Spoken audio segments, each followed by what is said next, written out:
Mahigit 20 pamilya ang naapektuhan ng sunog sa Sampaloc, Maynila. Nakatutok si EJ Gomez.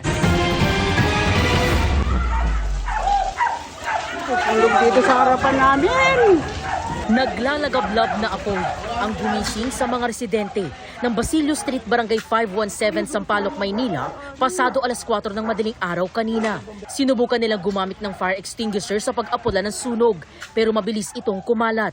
Nagputukan pa ang ilang linya ng kuryente. Agad itinaas sa ikalawang alarma ang sunog. Ibig sabihin, hindi bababa sa 8 fire trucks ang kailangang rumisponde. Kailangan po natin iangat kasi kung titingnan niyo po yung structure ay light materials. Yung mga katabi niyo pa ay mga light materials.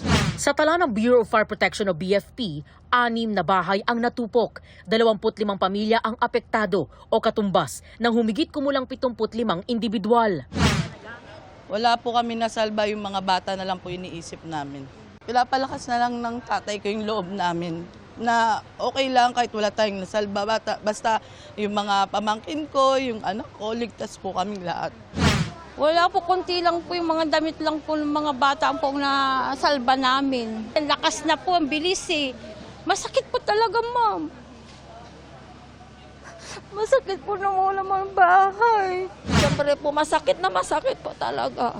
Hindi namin, ilang taon na po kami, wala pa po akong anak, dyan na ako. 30 plus na po yung panganay ko, dekada na po kami. Ayon sa BFP, abot sa 300,000 piso ang pinsala ng sunog. Inaalam pa ang sanhi ng sunog na tuluyang naapula mag-aalas 7 ng umaga kanina.